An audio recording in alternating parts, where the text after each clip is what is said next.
So yeah, a true changer of the world, and he's continuing to change all of us with wonderful vehicles he has brought to us. A space launch system which is efficient as nothing before. New people on the space from US ground after the space shuttle, and I could go on for half an hour, but I don't do that. Welcome, big hand to Elon Musk. Thank you. Thanks, John. Oh, how are you? Good. Fantastic.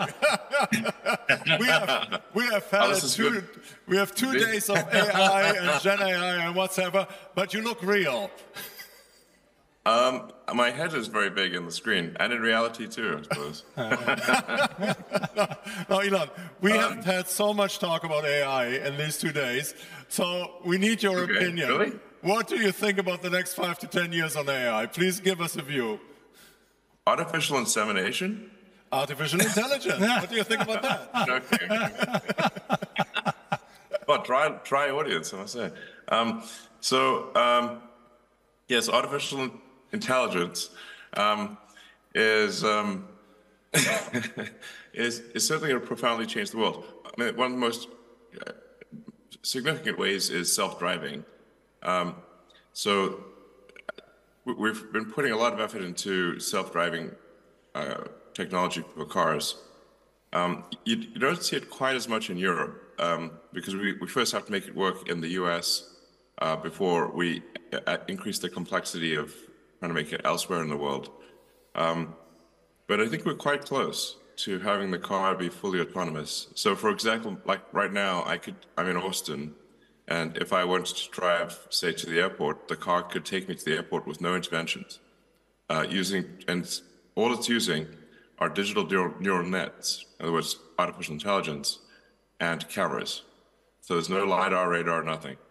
And in fact, if you think about how humans drive cars, humans are biological neural nets, and we use eyes. So it's the eyes and biological neural nets. The analog is, or digital, the analog for digital is cameras and digital neural nets.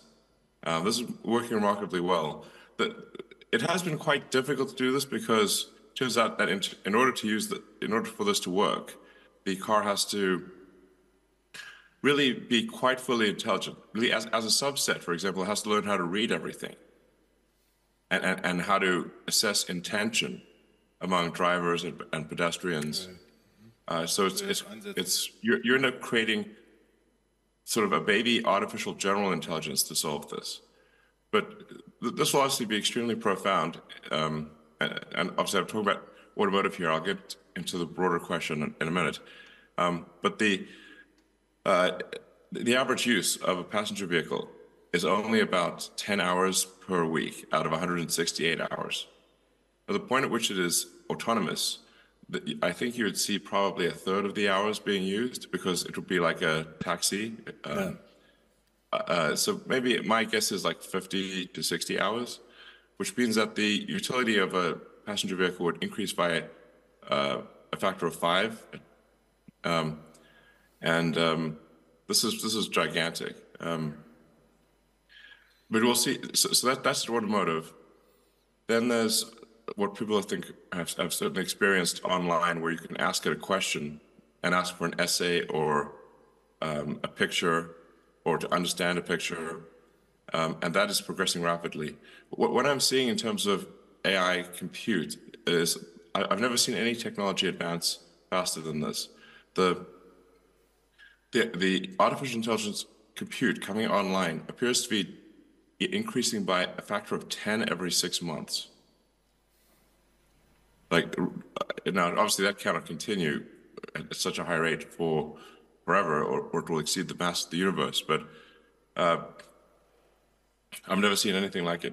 And this is why you see Nvidia's market cap being so gigantic, because they currently have the best neural net chips. I mean, I think didn't Nvidia's market cap exceed the GDP of Canada or something recently? Anyway, it was quite high.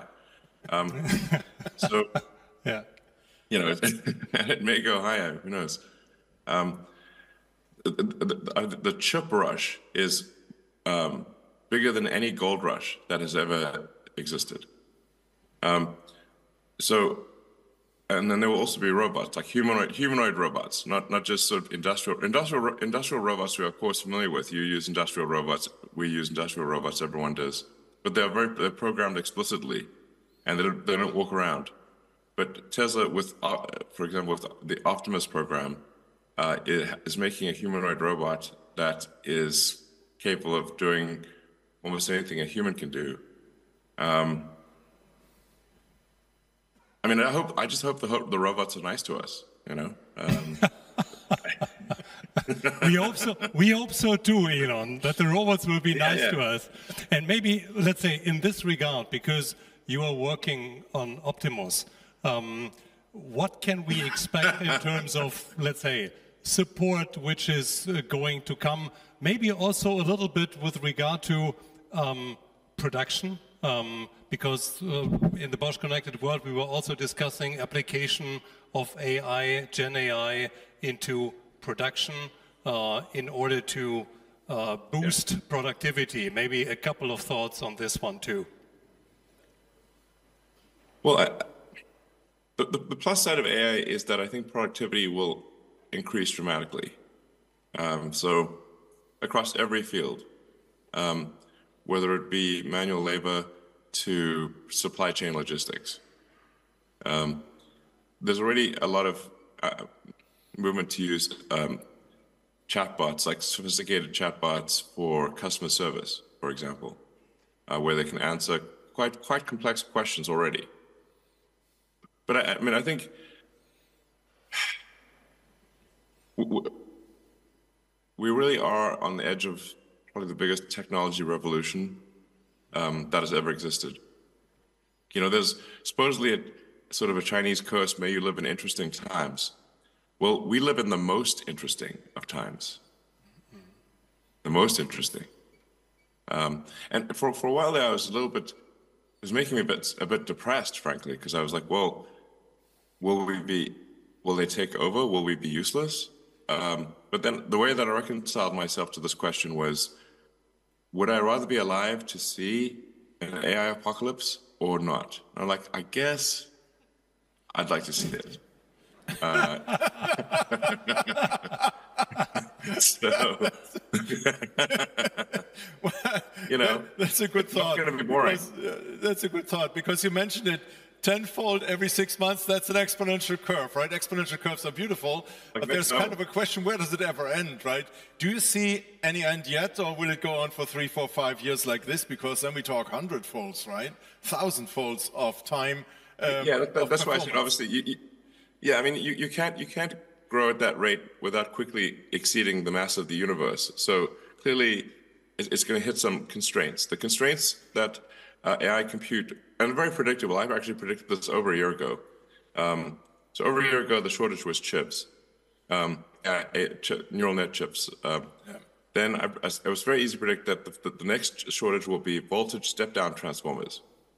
Yeah. So because exactly. you've got to feed the power to these things. Yes. So if you've got 100 to 300 kilovolts coming out of a utility, and it's got to step all the way down to 0.6 volts, that's a lot of stepping down. So now we're in step down, and this is my not that funny joke, which is that they need transformers to run transformers, because the AI is like, there's this thing called a transformer in AI. It's a neural, I don't know, it's a combination of sort of neural nets, and they're running out of transformers to run transformers. Then the next shortage will be electricity. So I think next year you'll see the electricity, that they just can't find enough electricity to run all the chips. I mean, during the chip crisis, we certainly all did have many contacts. Fortunately, we were able to master it together. Of course, we all would like to avoid a second chip crisis.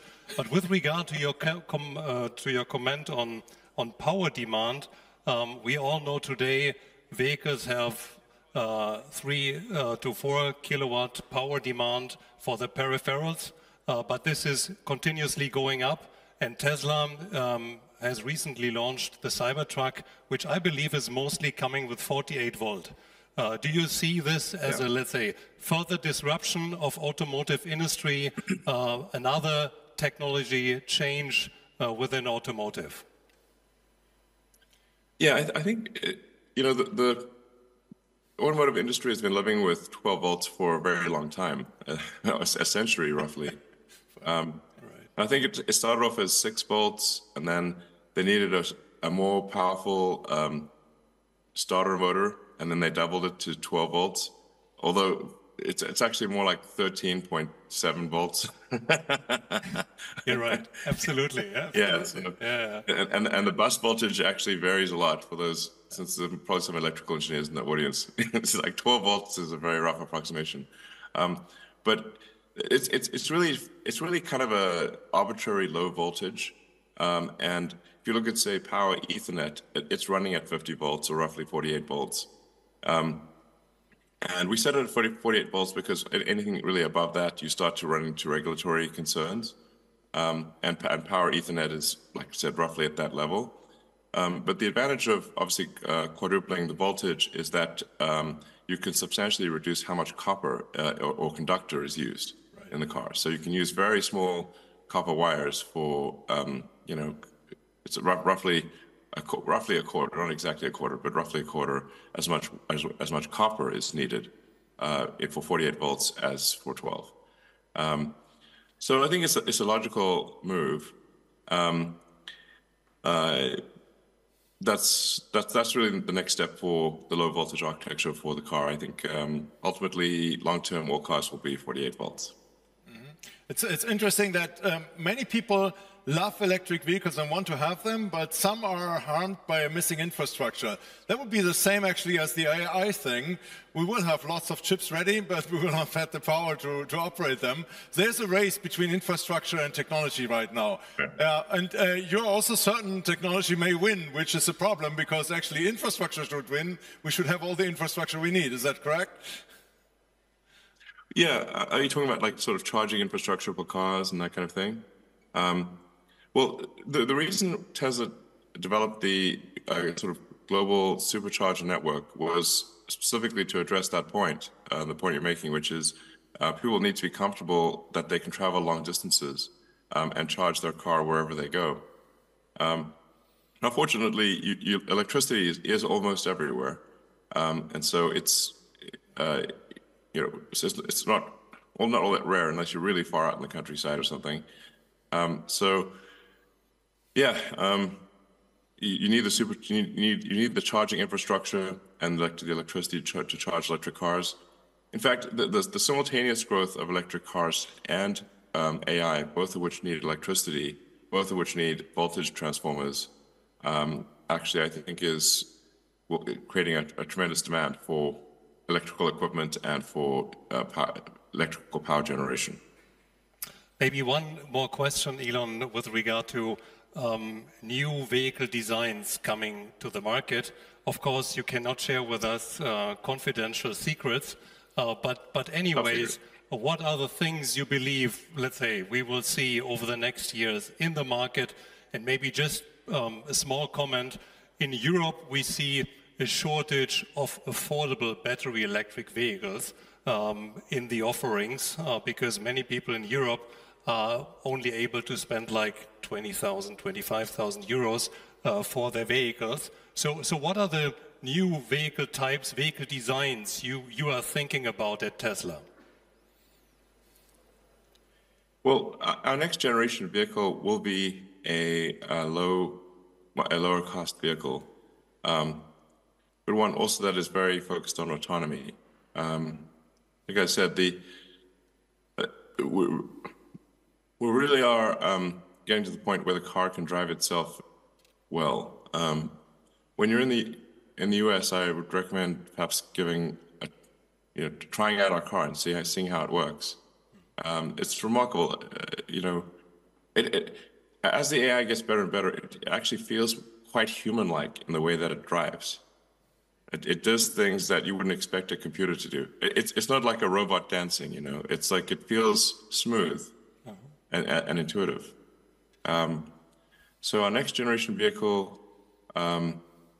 which we're quite far along on, is very much anticipating autonomy.